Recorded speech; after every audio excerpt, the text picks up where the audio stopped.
Now boarding for Rebuild of JoyCast, your weekly destination for anime, manga, and more. Yo.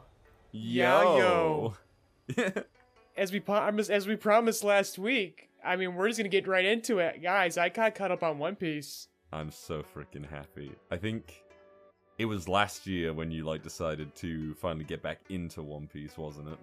Yeah, it was last year. It was kind of at the tail end of the first phase of the pandemic where I'm like, alright, I'm gonna take a peek in. I got through what I would call the classic era of One Piece, those older Blue Sea, Grand Blue episodes, and I'm like, alright, this is okay. And I'm like, alright, and so then I got through those, and I'm like, alright, I'm taking a break. And then when I came back, it was Jaya and Skypiea, and I was just hooked from then on. A lot of people, I think it's mostly in the anime, but a lot of people, I think, do really associate Skypiea with a fall-off point.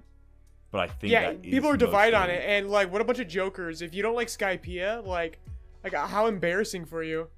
Yeah, I don't get why people dislike it. I can understand why people fall off because it is the first. I mean, that's not true. Alabasta, super freaking long. I recently finished that with a friend watching through One Piece, which, oh my god, if anyone is interested in watching One Piece, it's not finished. The early episodes, they're still very much working on that still, because I believe their consensus on the early episodes is that it was fine in terms of its pacing. Yeah, and I agree. Except for Syrup Village. I would say that Usopp's Syrup Village is so goddamn slow. I watched it with a friend a little while ago, and we were getting on, doing pretty well, and then we got to Syrup Village, and it was like, Val, how many episodes is Syrup Village? I was like, let me see, 13. They were like, oh my god, 13? Yeah, fucking blows. It kind of does. That's the stuff I was working on. So basically, as right before we started recording, Val and I were just talking about what stuff we're working on. And I'm currently working on a review series, and one of them I'm ranking the arcs of One Piece. I'm not gonna discuss the details of that here, but one of the first things I really started writing today was how much of a bummer letdown Syrup Village is, considering this is our introduction to Usopp. See, I like Syrup Village. I think it's got a lot of really good elements to it, but I cannot deny that the length, because you've watched the anime. I know you're reading the manga. You've read the manga now. You're reading the manga now. Basically, Whole Cake Island onward, it's been manga. Good choice. Because the anime, basically after Marineford, the anime's pacing is a bit, it's a crime. Yeah, no. I cannot argue with you on that. There was a major fall-off point for me in the anime, and it did happen with, I want to say Fishman Island. Fishman Island was a big fall-off point for me, where I then had to restart from the manga. Yeah, Fishman Island's another one where I really struggled with, but, I when I'm writing this review series, it's more of a subjective, comedic kind of viewpoint of One Piece. And Syrup Village, just going back to Syrup Village, I literally, as of right now, I can't think of any jokes about how bad Syrup Village is. It's just boring. I can't even clown on it. It's just so fucking much of a letdown.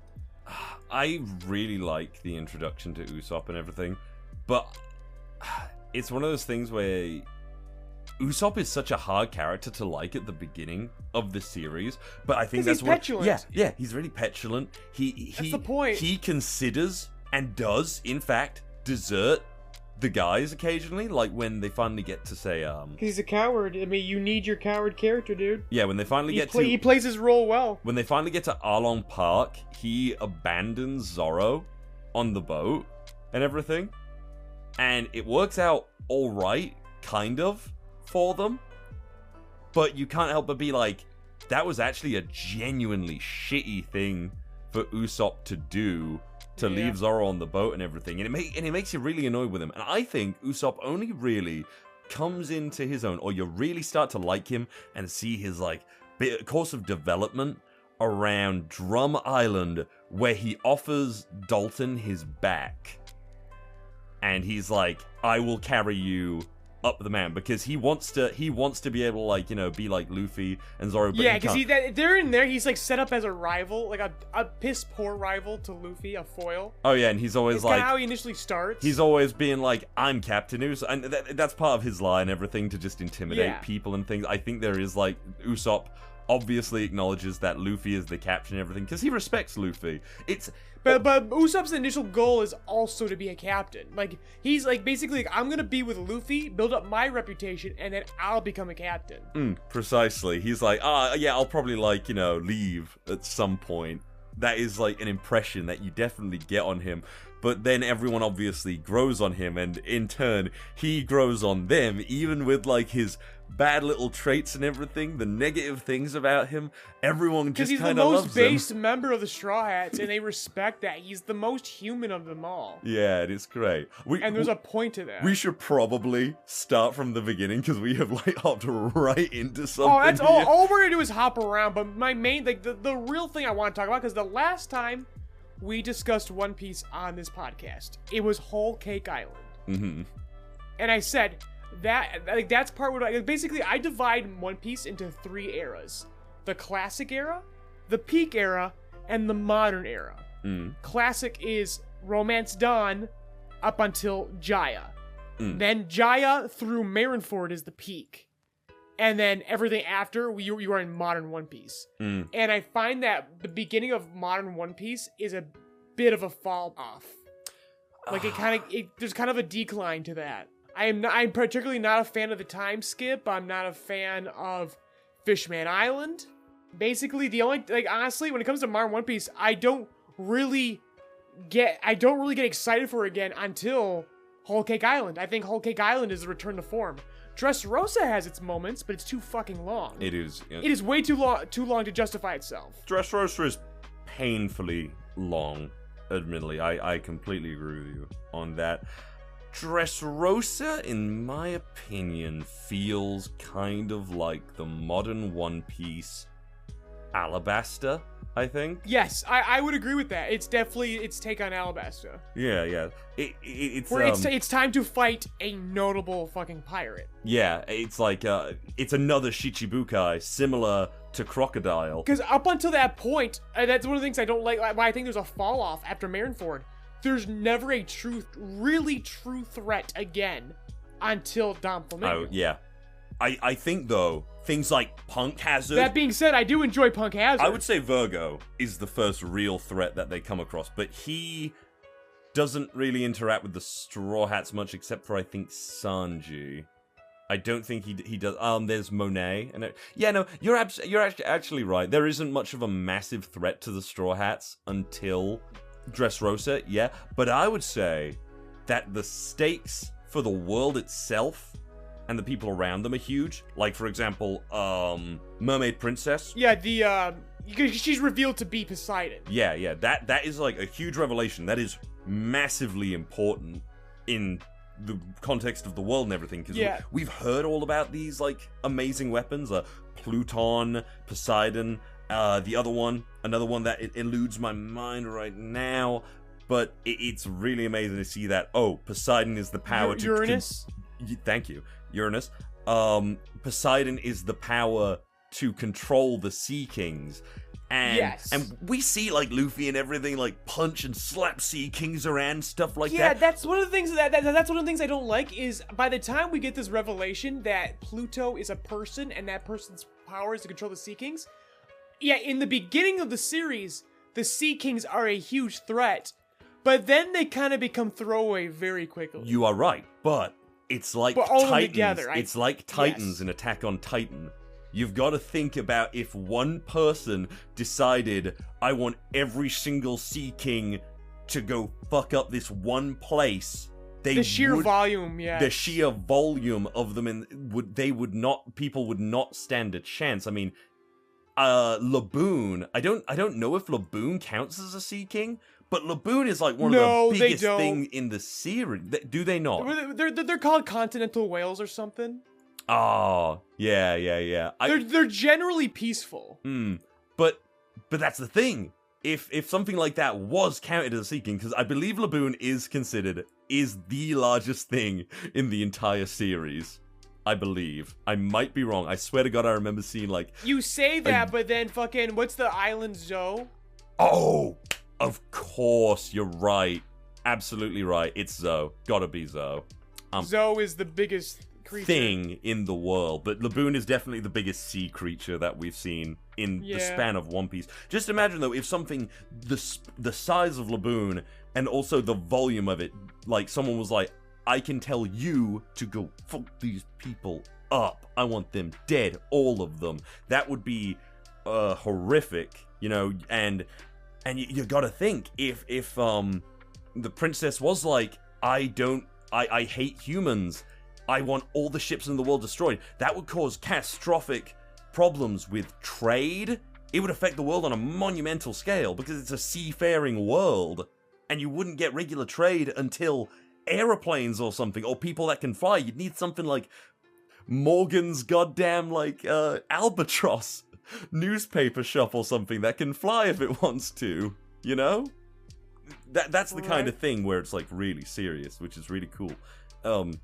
Which is another thing that One Piece does amazingly. It's the impact of these different things occurring in the world, and you can genuinely... Yeah, but this is what I wanted to mention. Another little spoiler to my little review of One Piece and the video I'm working on. Go on. Is one thing I mentioned is the fact that One Piece is effectively, at the end of the day, if you want to really be reductive about it, One Piece is all about setup and revelation.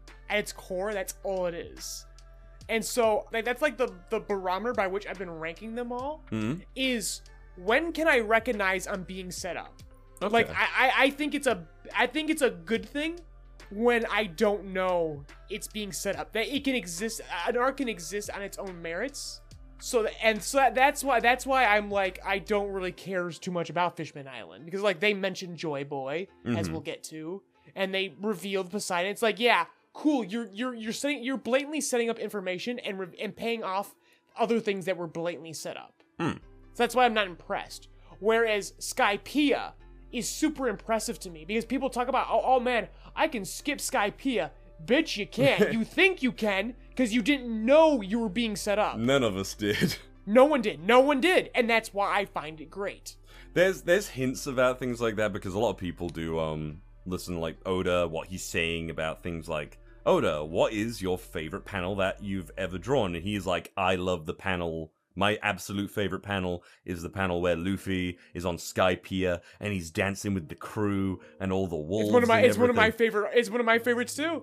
Can we just appreciate how One Piece, like, just has such a great party vibe to it when it gets down to it, when things are, like, at the end of an arc, for example, you just feel so good when that long, winding adventure, like Drum Island, I before Alabasta, I finished Drum Island with my friend, and that is one of the most satisfying endings to an arc, I swear to God. Or Oda is a master of catharsis. And then he doesn't really do it in the typical way. He's like, no. He's like the DreamWorks dance number at the end of the video equivalent of anime.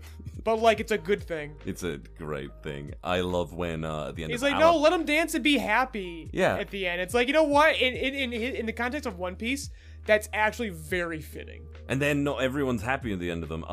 Alabasta. Alabasta, recently, rewatching it, because I'm still early on with my friend and everything, and I'm having a blast currently. I forgot why we liked Smoker, to be honest. I think that could be considered a flaw, or just my own mistake, because it's been so long, because Ivan, I think you know, I've been watching and reading this, like, from being a kid, like 4 kids, and then I started again after 4 kids, big mistake of mine, and then I had to go back again and watch it properly with the Funimation dub and the sub and everything. But it had been so long since I actually, like, saw Tashigi and Smoker and felt like, yeah, I'm happy these guys are here. I was like, I am happy they exist, but goddamn, right now, they need to come back very soon. They need to justify their existence, because they're getting kind of left behind right now. A lot of characters in recent years have been getting left behind, and it's kind of sad. It definitely. I mean, I gotta give Oda credit though. He does a better job than Dr. Stone did. in way more chapters, keeping his characters relevant. Because I mean, One Piece is longer, has way more characters, and can still does a very good job of keeping them relevant. It does. I think it's Oda does a good job of like really drip feeding us little bits about them, and it's like, you know, we go a couple of arcs, and then it's like, who do we see all of a sudden? Oh, okay, it's this dude. I haven't seen you for ages. What are you doing now? Oh, you're nowhere near strong enough to like catch up to the Straw Hats. The Straw Hats are just clown. That's how I felt about Smoker in like more recent years. He gets kind of clowned on by everyone. He was like, he does, and I think that's the point. It's like, I'm waiting for Smoker to really truly. That's one of the reasons why I like Punk Hazard. This is where I think Smoker really comes of age, or at least begins to, in Chijiki. Like, this is the thing. It's the same thing that happens. It's a trope. It happens most notably in Avatar: The Last Airbender, where Zuko and Iroh, they're the first villains you meet, and they're ones chasing the main character, and after a while they begin to learn and appreciate the main character, and they eventually just become allies. And Punk Hazard is the closest we get to Smoker and Chijiki becoming allies to the Straw Hats. And I think the only way to keep them relevant at this point is to make them commit to that trope. We know it's coming. Give it to us now already. Would you say like allies is in like they have the same kind of cause going on? Because in Alabasta there is it's definitely still a strong word for Smoker, because Smoker's still very much committed to taking down the Straw Hats. But Chijiki's like more doing service recovery for the Marines. Because what makes them like temporarily align the Straw Hats in the arc is the fact that there is clearly some experiments that those children that the Marines are responsible for, and they get experimented on, and Chijiki's like, oh my fucking god, are we the bad guys? And Smoker's like trying to like stick his head in the ground like an ostrich, going, I'm just I'm just looking for Luffy, I don't need to fucking know this shit. And it's like, yeah, Smoker needs to commit. He needs to fucking decide if he really gives a fuck or not. True. I mean, I've remembered how badass he was with the scene where at the end of Alabasta, he comes back, Tashigi's all beaten up and everything because she got messed up by, I think, Miss Doublefinger, I want to say, or someone in the Baroque work she gets messed up by. She's in tears because she let the Straw Hats go, and she thinks that Smoker's gonna be disappointed in her, but he's like, did you do what you felt was right? It's like, yeah. Right. All right then. It's all fine. Yeah, like I said, I appreciate Smoker. Is the fact that I also can't help but like agree to the clowning. I'm just like, man, Smoker just needs to fucking get it done already. Like, we need our Blue Spirit moment where Smoker really does have Luffy and lets him go and goes, all right, I gotcha, and I'm the one letting you go. Remember that. Yeah, it would be very good for him. But the last bit of that part I was going to say, it's when he's talking to the higher-ups, and I think he's referring to the 5-star elders specifically, and he's all like, tell the old men to go to hell. And he just and it just, to be continued right there, ends right there. That's in the One Piece version at least. I know they move things around, so I don't know, because they make like 30 to 40 minute episodes, Ivan. Oh my god, it's a blast. And I was just like, are they just subbed? They do sub and dub, actually. Probably at a certain point, they're not going to be dubbed. Okay, I'm like itching to probably rewatch, and so I want to do One Piece, but it has to be English dub though. They have a lot of English dub. I think there might have been an episode or two where it was subbed exclusively. But that's fine. You know, it's a really big project deal they've done. They've done a lot more in the later stuff, which is what I'm really excited for, because they haven't even touched Skypiea yet. Yeah, they kind of go back and forth. Like, it's like, yeah, it's called One Piece, and they do it at their own pace. They pick and choose which arcs they're gonna mess with first. Well, I believe they started the project around 2013. Yeah, it's been a long time coming. Yeah, they've been doing it for a long time, and I think they got into it because they were also, similarly to us, appalled by the pacing of the 2010 to 2019 One Piece, you know? Right. Yeah, they were really appalled by that, and they decided to fucking do something about it. And it is frankly one of the most enjoyable experiences I've ever had watching One Piece, because I remember being 12, 13 years old or whatever, hooking up my laptop to the TV and watching Enies Lobby and being sat there on the couch, and I would lose an entire goddamn day to watching One Piece because the pacing was so long, and I loved it, but I couldn't help but sit there and think, I would appreciate this if they just got to the point a lot quicker, but I'm still having a freaking blast. Right. I have to ask, do you have a favorite side character? A favorite side character? Yeah, not in the Straw Hats or anything like that. Not even like heavily affiliated with the Straw Hats, like say Lore or something like that. I was gonna say you called my ass out immediately because I'm gonna say Traffy, but I like Traffy. The only thing I don't like about Traffy, I'm sure you'll admit to, his power is so inconsistent. yes, I mean as most of them are. But can you think of anyone that you would say is like a good side character? Not even like a big villain or something, because there are so many categories you can break characters down into this. There's like the side characters and stuff. Like for example, if I was like best girl who isn't really relevant at all anymore, I like the freaking twins that Frankie hangs out with. Oh, I know what you mean. Yeah. Okay, so that's what you mean. Because I was gonna say, yeah, it's so hard. Like that isn't associated with the Straw Hats, because then my next answer would be Sniper King, because we haven't seen him in forever. But no idea where he went. You think they would reveal who he is at some point, right? Otherwise. You know what? Yeah, I have a favorite. Very recently, I think it's now time to. Can I make a guess? Can I make a guess? Guess it. Okay. I might be completely wrong because there's so many characters. I feel like one of your absolutely favorite characters in One Piece who isn't really affiliated with the Straw Hats is Mont Blanc Cricket. Mont Blanc Cricket. I'm sorry. I'm like basically like I'm going through like an old index card. It's okay, dude. You've just watched it all. I understand. I'm going through. Okay, he's a top contender. I like Mont Blanc Noland. Wait, no, Noland. Sorry, I got it wrong as well, Ivan. No, I'm sorry. I had like a roller index in my head, and I'm flipping through. I'm going Mont Blanc, and then I see Noland. I go, you mean Noland? I do mean Noland. Yes, sorry. Yes. I do like cricket. No, but though, no, but in the same thing, because this is something I'm also thinking about right now. Okay, I'm tied. You guessed the tiebreaker. I equally Mont Blanc Noland from the flashbacks in Skypiea. Mm-hmm. But in that same vein, I'm also a big fan of Odin. Odin is. Can we appreciate? You read it.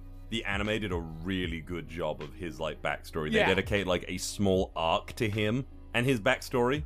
It was really good. I haven't animated. I haven't watched the animation yet. I've been exclusively reading since Whole Cake Island. So I will get to this. I will get to the animation on this.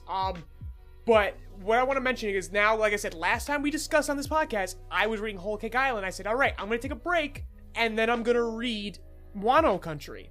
And you said I was going to have a difficult time with this. Yeah. And you were correct. My eyes glazed over most of Wano Country. I am not a big fan of this arc. Fair. However, it's longer than Dressrosa now. You know how I feel about these really long arcs. It is longer than Dressrosa now. Oh, man. The thing about Dressrosa is, its conclusion is not spectacular enough to justify its length. Wano arcs... conclusion, if it continues the pace that it's at right now, it will justify itself. But what brought me back into Wano Country, where my eyes stopped glazing over and I actually really started paying attention, was Odin's origin. Oh my god. Because Odin just straight up said, hey guys, want to see me write a modern Greek epic? Oh my god, you're right. Wano started in 2018 in the manga, and it's 20... Oh my god. Sorry, carry on. Yeah. I was it's just... long. I was just... It is long. And I'm like, oh my god, what the hell?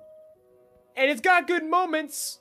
And like, but most of them are on the tail end. And for me, it really comes together when Odin's backstory is given. Because again, it is like a modern Greek epic. It's very similar in vein to Mont Blanc Noland, where this is when you start realizing the shit you've been set up for. and I love his story. I just like that he's born he was born 20 years old. He's a fucking child, and he's going to brothels and getting drunk and causing. Again, this is Odin's Heracles. This is a child who was born a fucking adult, and he's fucking belligerent and he causes problems. But he goes on a journey of self-discovery. He needs to see the world, but by seeing the world, he learns shit about himself. And he learns to become the leader he was meant to be, that he's supposed to be. Mm-hmm. And I like his development. I like his journey. I like how he just starts meeting all these people. He meets Frankie. He meets the freaking, what's Brooks' crew? Oh, the I want to say it's the Rumbar Pirates. Yeah, the Rumbar Pirates. He meets he works for Whitebeard's Pirates. And then he defects to Rogers. And then he defects to Goldie Roger. Yeah, this man like traveled around with 2 goddamn legends because he was so fucking cool. He saw all the fucking legends, bro. Yeah. And oh my god, so his journey is great. And then the scene where they go to Laugh-Tale, and Goldie sees One Piece and just laughs. And I'm just like, fucking goosebumps, bro. Goosebumps. I agree. In the anime even, I appreciate it a lot. They started playing freaking Memories, the very first ending in the anime when they find I need to rewatch, like after this podcast, I need to fucking watch those episodes. Cause oh my god, I was like ready to shit myself. We're like, cause we always knew the one. It doesn't matter. The One Piece doesn't matter. It never fucking mattered. There's a scene where Rayleigh literally says, "Hey, I know what the One Piece is. Would you like to know?"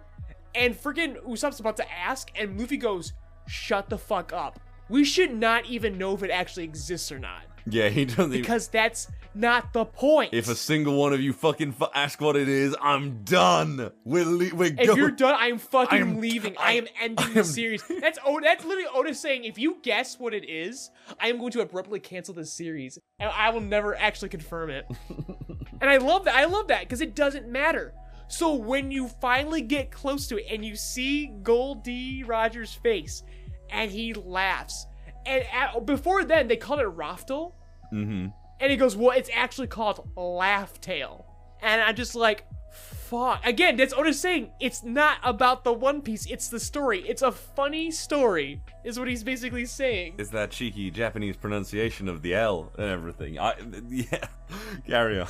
That too. That's what brought me back. And I'm like, okay, now like Whole Cake Island, I am dialed the fuck back in, and not only that gave me the fervor to finish it all in that one day. But, do you still not care what One Piece is? I don't care what One Piece is. I'm excited. Fair enough. When they Laugh-Tale, that felt good. I'm like, oh wow. The reason why I didn't care is because I feared being disappointed by it. I'll be honest. I'm afraid I'll be disappointed, but after that, I'm like, alright, if you can make Goldie Roger just laugh, and his whole crew just stares at nothing and laughs, alright. I don't care. I still don't care to see it, but now I'm not afraid to see it now. Now I'm like, alright, I'm actually excited now. I naturally, obviously, being someone who's like ready for so long, I will sit down and I will wonder, what could it possibly be? But I also acknowledge that it doesn't matter. I talk to... It's a joke. But we're not here to speculate, but my theory is it's a fucking joke. Well, more than likely. Interpret that what you will. Interpret what you will what a joke means.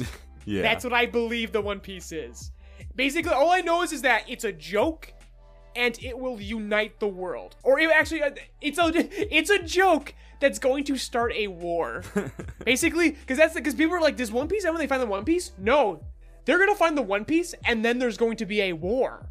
Oh, We're going to get a final fucking war after that. It's very hard to know, because, like, I don't... As you know, I make it a bloody point at this part of my life, really, not to interact too closely with any fandom ever, to be honest. And I just like to enjoy things. Good approach to life. Yeah, I just like to enjoy things as I like them, talk to personal friends like you about them if they're interested to. It's hard to tell nowadays what is and isn't something that is just a rumor that has gotten a lot of traction, you know? Oh, I have also not looked into theories. I also do not engage with the One Piece fandom. I don't know what they're thinking. I'm alright with watching a video every now and then of someone's speculation of what something might be. Yeah, the only video I have ever watched in regards to like interpreting One Piece, it's the 101 lecture by like most awesome guy. I forgot what the name Best is. Guy ever. Best guy ever. 5-hour lecture on One Piece. I love him. He is great. That's one of my all-time favorite videos on the internet.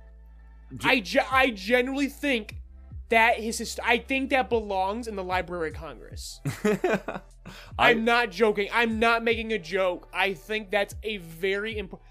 That is the most important deconstruction of one of the greatest fictions ever written. I honestly just love that entire concept of a video, of a content format, of someone like learning everything they can, writing down all the notes they have, and then like giving a lecture to their friends. Yes. And everything, if they're down to like listen to that. I wish there was more of that. Right. I've only seen a few videos. It seems to only exist within their group of friends if they're even ambitious enough to attempt it, because I understand that's really difficult to do. Well, they do it every year or so, I think, when they meet up for a convention of sorts. It's really difficult to do, but I'm shocked that more people don't do it.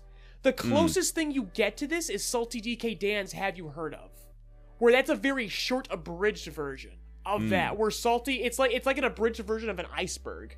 Where Salty just like introduces his friends to like this one meme. Yeah. And they really dig into it. I mention him all the time. Jack, obviously. Jack. He really likes iceberg videos because I think he has a thing where he like doesn't like it where... he's explained this to me. He can't stand it when people try to inform him about something and then interject that bit of information that they're trying to get to him with jokes and things and get off topic. He just wants to like get the information basically. Okay, so that's what my things. reviews. So Jax would hate my reviews I'm working on. Possibly. But no, but that's the thing. Like but the difference between the iceberg and the lecture, because the iceberg is definitely the closest thing you'll get to it in terms of the popular mainstream YouTube scope. Like that's the fad, and the reason is that isn't engaging. That's just as Jax likes. It's a spill of information. He's like, just give me the intel. I don't want to read the wiki page. I want it read to me. To me that's what an iceberg is, and that's perfectly valid. I get that, but I like the lecture. I love that One Piece 101 video because it's so fun. The lecture itself is within the spirit of One Piece. I've just sent you a One Piece tier list maker, but I assume you already have one of your own already written up for this thing. Okay, yeah, so I'll keep that up because basically, I mean, I'm working on that right now for my video. I've seen them. I've been peeking at them, looking for one, but yours is probably the best, like, formatted. Yeah, no, exactly. So I thought I'd send you that and see if maybe that would like be very helpful to you. I just thought so. There you go. Yeah, no worries. Yeah, good thing. But yeah, I think that 101 lecture is in the spirit of the series, and I think that's what I like about those lectures. Is they feel very much they conform to the spirit of the content they're talking about. I know there's a Kingdom Hearts one. If I cared about Kingdom Hearts, I'd watch it. I would say, if anything, the fact that you don't care about Kingdom Hearts, you should watch it. Right? You're right. Yeah, I should. It's the other way around. If you do not give a shit about something, watch a 101 lecture. If you don't... Yeah, why not have someone who genuinely loves it? Like, not in a fucking hates it way, like, they love every fucking single corner of it. Right? It's like, I would rather hear about... I like... They love it even when it's wrong. Talk about things that they are really passionate about. If they can like engage me in it, and like if someone explaining JoJo's Bizarre Adventure to me, and they're all like, "Funny Valentine has a stand, and if you try to shoot him with a gun, that bullet will then bounce off of him, and somewhere in time, because you tried to kill him, a young child in Vietnam gets shot or something, and that's how his power works." And it's like, what the? That's an actual thing. You read Part 7, you know that. Right. It's crazy. And when someone can like keep me engaged and then tell me something like that is so balls off the walls insane that I'm like, what? I want to discover more about it. I want to know how this suddenly leads up to it and everything. It's one of those things. What I also want to discuss is, like I said, I brought it up, the 5th gear. Like, we're now seeing the payoff of the Wano Country arc right now. Yeah. We're in the final battle with Kaido. And so here's what I'm liking. So I want to bring it back to Dressrosa. Why? Because to talk about Wano, I have to talk about Dressrosa. They're both very long. They're both major emperor fights. But just nothing about Dressrosa. Very few things about Dressrosa, because I like the soldier. I like his daughter. That has a nice little core heart to it. But otherwise, there's very little to justify itself. Whereas right now, Wano Country is in real time currently justifying itself. Also, this is where we have major gear transformations. Dressrosa, that's our introduction to Gear 4, right? I do not like Gear 4. So, interesting story. I tried to get into One Piece actually a few years ago. And I stopped because I saw 4th gear in the promotion. Basically, as I was trying to get in, this is when it was showing up in the anime. So this was like 2016 or something like that. It was like still new. Yeah, it might be a little bit earlier. So this is where I see Gear 4. And that really, like, put a bad taste in my mouth. Because it felt like a Super Saiyan 3 transformation. This felt like, even now, actually getting into One Piece and loving it and understanding Oda, even more so now, 4th gear has a bad taste in my mouth. It feels like Oda chasing down Dragon Ball. Okay. Where I feel like One Piece never had to chase Dragon Ball. No. One Piece is clearly, obviously, easily superior to Dragon Ball. Sorry, kids. It's true. No. And I don't like that this clearly felt like chasing. You need to apologize to the 30-year-old adult man. Yeah, I gotta apologize. I think you beat me in my own joke. I have to apologize or I'll get death threats. It's not that I care, it's that I want to live. I don't like how it looks ugly or mean or like badass. It never feels like Luffy. It just doesn't feel like Luffy to me. So when you get the introduction to 5th gear, for the first time I'm seeing a transformation. I can't believe it took nearly 30 years to get a shonen transformation that could actually fit Luffy, personality-wise. Yeah, again, it's a testament to why One Piece evolved out of the typical shonen very early in its lifespan. It just never... It's clearly a show. It is a shonen. It has the tropes, but it evolved beyond them too soon, long before Luffy even started doing these transformations. So when it was time, it always felt like a regression. So 5th gear is the first time where I go, yeah! Even though this is probably the most Super Saiyan looking one of them, personality-wise, principally, it's still the most Luffy, it's still the most One Piece. It is a transformation that is sparked by joy. It comes from the thrill of doing something you love. In Luffy's case, it's fighting. I think that I think because some people can make the argument that Goku enjoys fighting, that's how he becomes a Super Saiyan, but that's not true. It was sparked by that's rage. fucking anger. His best friend and probably the most the actual most lovable character in Dragon Ball Z, probably, in my opinion, is Krillin. So it's like, I think it's Vegeta. Dragon Ball Z. I mean, Dragon Ball did. No, look. I'm gonna say Dragon Ball Z. But if it's just Dragon Ball Z, it's Vegeta, because Dragon Ball Z is super edgy as fuck, and Vegeta's the fucking poster child. I know, but Dragon Ball Z's answer to character development is domestication. Right. That's what Dragon Ball Z is. Piccolo is previously one of the most evil characters in the series. Granted, it's Piccolo Jr. and whatever. You could argue different character. It's a son, but. They make him a dad. They make him care about Gohan. They take Vegeta. What does he do? They make him a dad. They make him care about his wife and kids, and that's great. I like that. But that is all that Dragon Ball Z, in my opinion, really does in terms of character development. And I like Vegeta, but I actually don't think Vegeta is that amazing a character Vegeta anymore. gets temptations, though, is the thing. Like, he falls. This is the character who's allowed to make mistakes. Oh, in the Majin Buu arc, when he chooses to become possessed with the Barbary Majin thing, and he literally, look, the most cold bit is when he literally turns to Goku, puts his hand up, and blows up that crowd of people. He straight up just, like, murders all those people. The motherfucker has a fucking murderous fucking midlife crisis. It is so, like, illustrative of Dragon Ball Z. And that was good back then, in my opinion, but now, because the series has continued to keep on going, I don't care. Oh, of course. Yeah, I don't give a fuck about Super. I think Super's a fucking travesty. Yeah, I heard it was on April Fool's Day, but I heard briefly, and you know, you have that moment where something comes up on April Fool's Day, and then you look at like the calendar and go, whatever, I don't care. Can I just say, I don't know why, April Fool's Day, just a day I genuinely do not care about. No, me either. As I tell everyone, maybe because I'm a miserable we used to do our Brit. April Fool's jokes on March 31st. Because we would treat April Yeah. Fools like our Sabbath. Because as I would say, I fuck with people 364 days out of the year. I take one day off. I know. I know. You tell me things all the time, and I'm still, even though I've known you for, I think, 5 or 6 years now, I'm still, like, taken aback by the things that you say. I'm like, is he fucking serious? No, I abhor April Hell. Fools because it's proof that why most people are super fucking unfunny. Because most people use April Fools as an excuse to be just absolutely shitty people.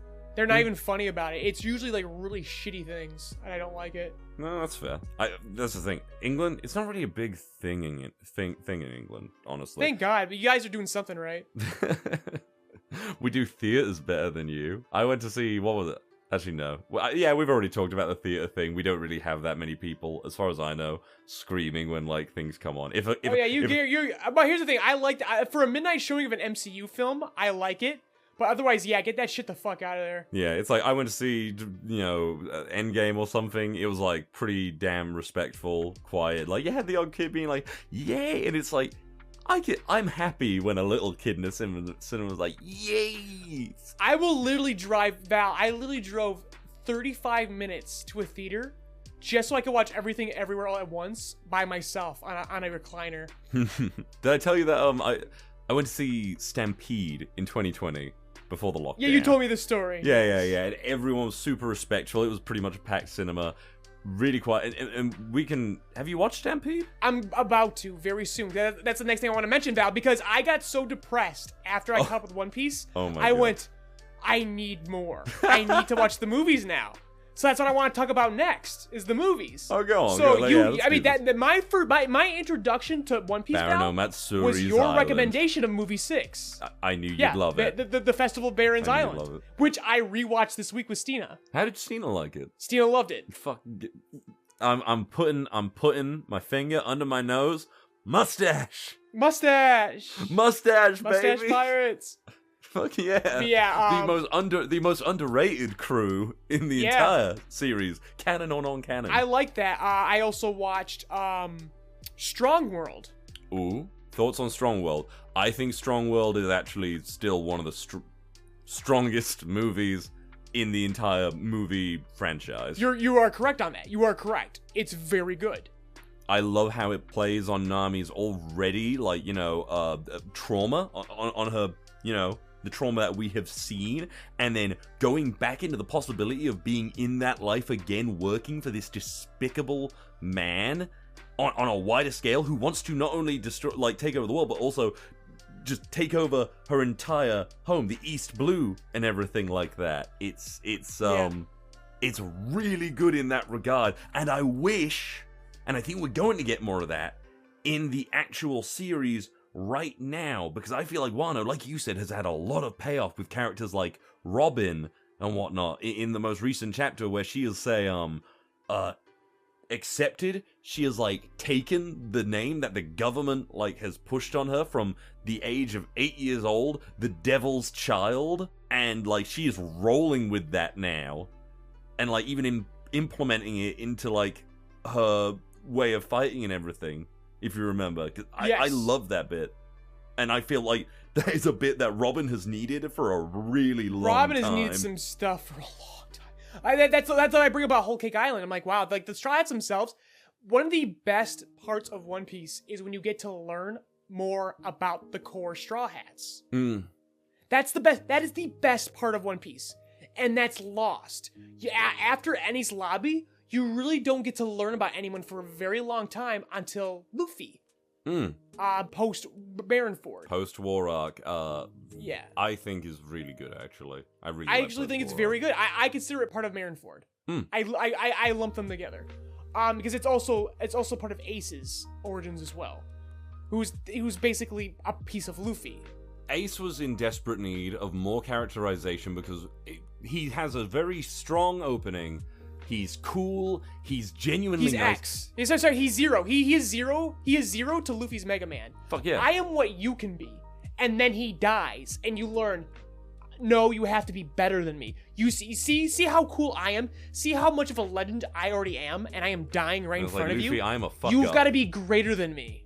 Honestly, Marineford, Ace's death is just genuinely one of the saddest character deaths, I think. Yes. No, it is where fucking you find devastating. out that Ace actually has a very low opinion of himself. Yes, and he has very low self-esteem, but you see the strength of like all the people his lives touch. The fucking something Junior. What was that big giant? Oz Jr. Yes, that shit fucking just devastated me when he makes him the straw, when he makes him the hat, and he's sitting out in the sun. And what's his name again, Val? Oz Jr. Oz Jr. You go, Oz, get inside. It's hot. It's alright, Big Brother made me a hat. I won't get hot. Oars, get inside, it's raining. I'll stay dry after the hat Big Brother made me. It's snowing. No snow on me, the hat that Big Brother. It's like a children's storybook. Like, Oda also makes Greek epics, and he also makes children's storybooks in the middle of his series. In the middle of a fucking war. Oda would take you saying that his writing is like a kid's like imagination running wild as a fucking compliment. It is a child's mind. It is, and it's amazing how this story has like touched a lot. Like in the 20 plus years that it has been going, nearly like going on to 30, probably in the next couple of years. I think it's about 25. I think it's 25 or something. Because it came out in 1997. I want to say, yeah, it's a year younger than me or something. Can you imagine, like, the amount of people, like, with the length of this story just gone on? I think about this fairly often. How many people, like, have died and maybe thought to themselves, fuck, I'm never gonna finish One Piece? I don't even want to think about that like, shit.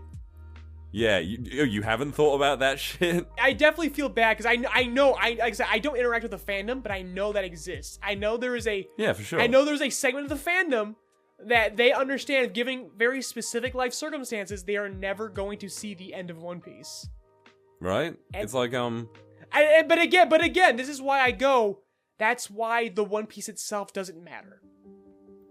If God forbid, if Kami-sama forbid that we have a Kentaro Miura situation where we lose Oda and One Piece just ends, honestly, I would still be satisfied.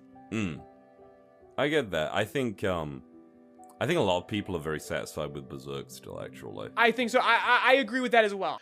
Basically, I'm satisfied with Berserk because of the Golden Age arc. I feel like Berserk already told its greatest fully self-contained story already. Yes. And everything everything we've seen before and after was just the whipped cream on top. No, most definitely. I mean, I feel it's reductive. I don't want to say that makes it filler, that makes it empty calories, but like, I just adore Golden Age so fucking much. They put out Berserk as an anime, did one episode based around what the actual story is, and then they made the rest of the anime a flashback arc, basically. And 12-year-old me was like, oh my god, that was such a good story. Yeah, exactly. And with One Piece, it's like you freaking spoilers for my review video, but Water 7 through Eni's... You gave me Water 7 through Eni's lobby. I am satisfied. I am fully... I got a story that I've always wanted. I was always waiting for that story. When Luffy says, Sniper King, burn down that flag. I was waiting my whole life for that kind of story to be in the pop medium. It is still remarkable that it's allowed to exist. Given what that means. I told you before at one point we were having a discussion, I think, on Saturday Jump. We were having a talk on Saturday Jump, and I was even saying One Piece is very anti-establishment. It is incredibly anti-establishment. Yeah, and I believe you did say, you snide little prick, I thought. I was like, you're like, oh yeah, but it's cutesy, and it doesn't really, like... Up until that point. Yeah, exactly. That's intentional. Yeah. Oda is playing a game where he is skirting around the producers and the editors and going, Don't worry, it's cute. Pirates, swashbuckling, fun, treasure, adventure, fights. That's what pirates do. Which they then nod. Yeah, he's right, that's what pirates do. But when Luffy says, Sniper King, burn down that flag, they have, by raw technicality, become terrorists. Oh, yeah. And you cannot escape that. And by that time, Oda had Shonen wrapped around his finger. They had achieved a point of no return where part of me wonders, tinfoil hat. I'm the tinfoil hat pirate.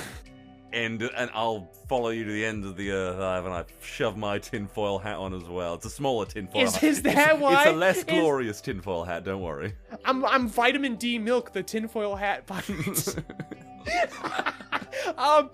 Yeah, I think this is where we see a dip, in my personal opinion, of the quality of One Piece. Because I feel like the producers started stepping on the neck.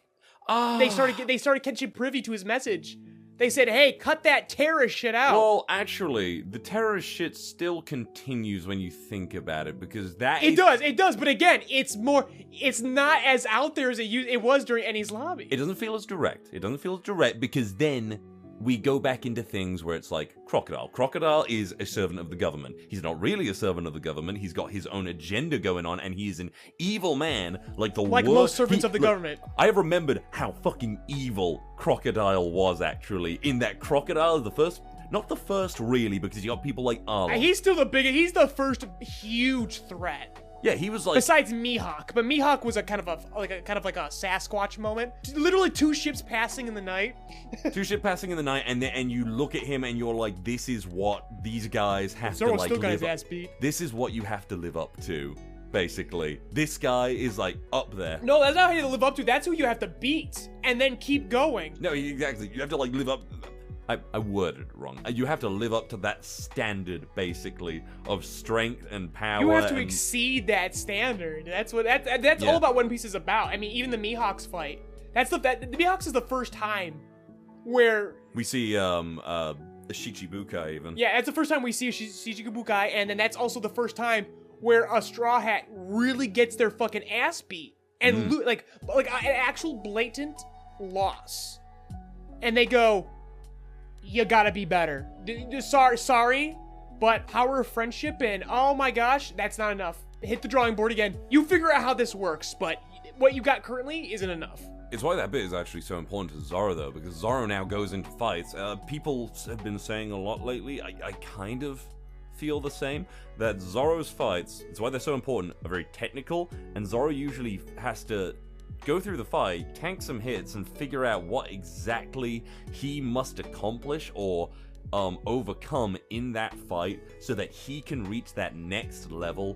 And as it's shown throughout the series, that is all he does. In Drum Island, I realize how much emphasis they actually put on Zoro's training, where he is getting himself in trouble because he's like, I'm gonna do some laps in the freezing cold goddamn water. Zoro is actually doesn't do anything, basically, in all of Drum Island. It's crazy. Zoro kind of bores me. That's what I've learned going through this series. When you have someone like Usopp who like bullshits his way through every fight, it's a lot more entertaining. Most definitely.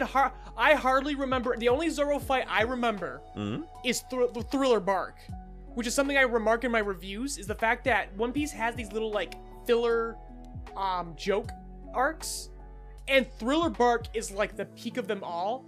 Because I make a joke, you could skip Long Ring Island and miss nothing, but if you skip Thriller Bark, you will miss, in quotations, nothing. Bro. If you remember that line from Zoro where he says, nothing happened. Oh, yeah. Okay. Wait, that's the only time I've ever like, wow, Zoro's the fucking best. Otherwise, Zoro just bores the fuck out of me. Everyone loves nothing. Everyone loves nothing happen. It is a peak. Yeah, how can you not? Yeah. But it's so indicative of Zoro. But what I hate and I'm bored by Zoro is also his strongest point. Even though he has a sword, he is the most blunt instrument of the Straw Hat Pirates. His fights are just really quick. And that's why we're running low on time. I want to get back to the movies. Because again, Zoro is just, you, me, boom. It's always just a smack. It's two guys smacking into each other very quickly. And then it's over. And one of the most satisfying ones is in One Piece Gold. Oh. Something about that just it just shakes your fucking ball sack. Zoro fights a masochist. Zoro fights a masochist, and you feel it in your fucking testicles when it just goes. It makes the most satisfying sound, and he goes, "Was that good enough for you?" I'm like, man, but so that is very illustrative of what Zoro's fights are. So again, that's what I want to wrap up on is these movies. Strong World has really good animation. Gold is a fun time. Oh, you liked Gold? I liked Gold. I remember that was literally what you were going into. Yeah. One of the last times we spoke about yes. it. And I was having a good time. I had a good time with that. So I like Strong World. I like Gold. Movie 6 is still the best one, but I want to give an extra mention, a high honors to film Z. Of all of the films, Z feels like an actual canonical arc. Oh. In the series. And not only that, but this is the first time since Enies Lobby where we start really talking about terrorism in One Piece. Without hiding and skirting around it. We're very much talking about it, and we're talking about what that really means. We're seeing the Marines. Who's the ice guy? Aokiji. I don't recall him ever confirming that he quit the Marines until this movie. No, it's one of the things that I mentioned last time about why I love the way that One Piece does movies, where it's not a canonical arc or anything like that, which it's a shadow canon. They can exist. They don't mention them, but they definitely fit in. It's and weird. They add to the world. They add to the world because the world is a character in One Piece. It's especially weird because, yeah, they're not canon, but yet they have elements of them which are canon. For example, I think that is the first time that we find out that Aokiji doesn't have a leg. He's missing a leg. He lost his leg in the Punk Hazard. They explain the Punk Hazard, why Punk Hazard is half ice and half fire. And it's fucking cool. And that's fucking sick. And we realize he doesn't have a leg anymore, and he has quit the Marines. And he's had his moment that Smoker needs to have, where he needs to make a definitive fucking decision about his morals, about what he believes the world. And I like that Aokiji decides, I want to do what's cool, which is fucking funny. That was one of my favorite fucking characterized dialogues in the Punk Hazard arc, was those two Yetis following them around, where they say everything was cool. The Yeti cool They use brothers. cool out in the dialogue. And Aokiji does it in this movie too, where he says, I'm going to follow my life doing what I think is the coolest. Fuck yeah. And I like that. And I love that. And he has a moment with Robin. I've been starved for Robin moments, and Robin has a kind of a peace of mind moment with him. Because that's the man that used to chase her around as a child. That was the demon in her fucking life. And they just have a moment where she just even he remarks, he's surprised, where she's not afraid of him anymore. No, well, it's interesting with Aokiji, because he's similarly the demon in her life, but also the guardian angel, because he is basically... Now he definitely is. Yeah. I'm gonna say, if you do want to, I'll be honest with you, Ivan, I'm down to keep this going for another hour or so, because frankly, it's One Piece. There's a lot to talk about that we've barely even scratched the surface on.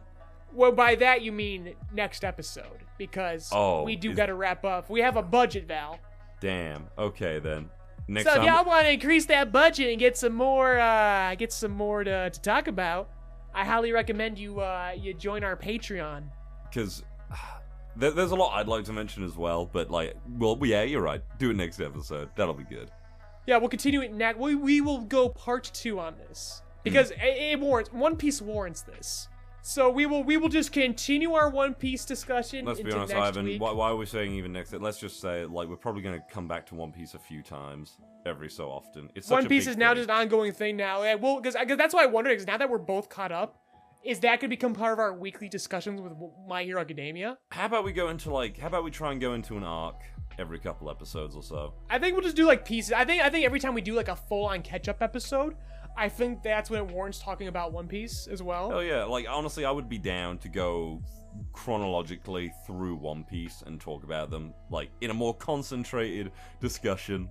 Because as usual, that might have to be its own mini podcast, maybe a Patreon exclusive. Oh, that'd be fun. Tell us in the comments, is that something you would like for fucking Patreon? Would you like a little exclusive mini episodes of this podcast? Agreed. I relish in any opportunity to talk about One Piece, obviously. Exactly, right? Pretty much. I like a One Piece exclusive podcast or a special.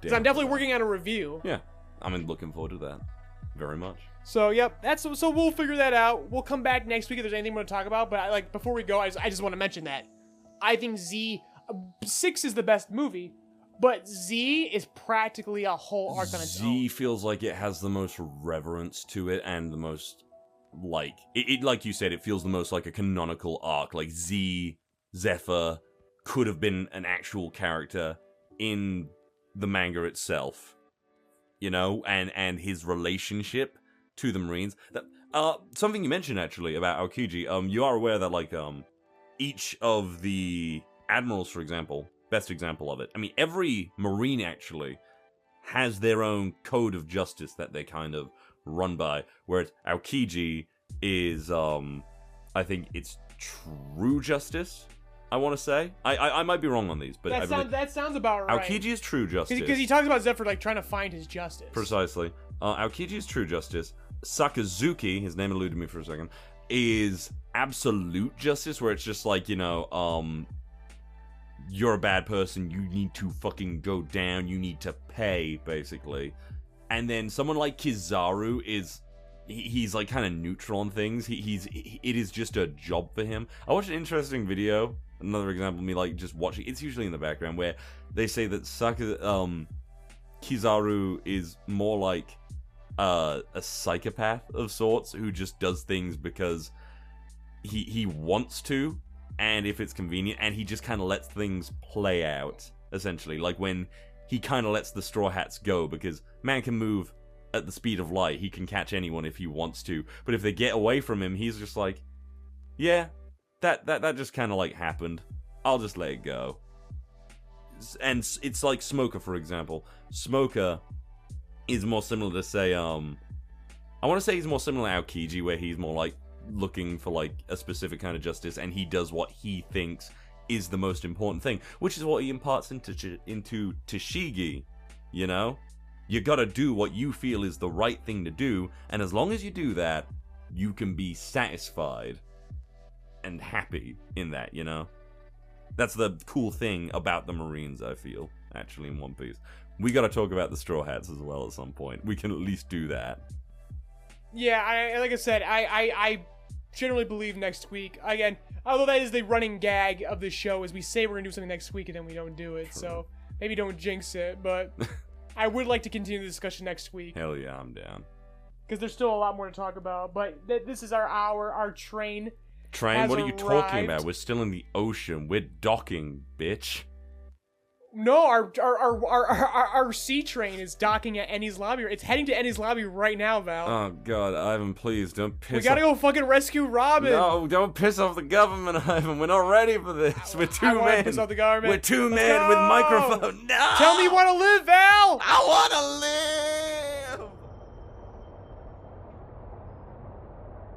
live. Mind the gap as you exit our podcast safely. Rebuild of JoyCast is hosted by Ivan LeRoy and Valentine Stokes. LeRoy's written and directed works can be found on the JoyRide Entertainment YouTube channel and the soon-to-be-released original web manga, PARAMEDIC. Val's dulcet tones can be heard in many of your favorite anime and web series, such as RWBY, Death Battle, Tribe 9, Lackadaisy Cats, and more. This episode was edited by Steena Carey, with YouTube version edited by Cody Rock. Music provided by Lofi Geek. Intro and outro narration by Steena Carey. Outro music composed by Michael Pejovich. Logo and visuals designed by Ivan LeRoy. Rebuild of JoyCast is produced by JoyRide Entertainment and Rock Voice Productions LLC, and made possible thanks to Patreon donations from generous listeners like you. This month's highest tiered Patreon producers are Mr. Host, Austin, Hairo Medina, Gooner Bear, and FluffyGiggles McKoolcid. If you would like your name shouted out at the end of each podcast, an invite to our private Discord to interact with fans, cast and crew, or early access to all of our content, be sure to check out JoyRide Entertainment's Patreon. Links provided in the description. Thank you for keeping JoyRide's engine burning.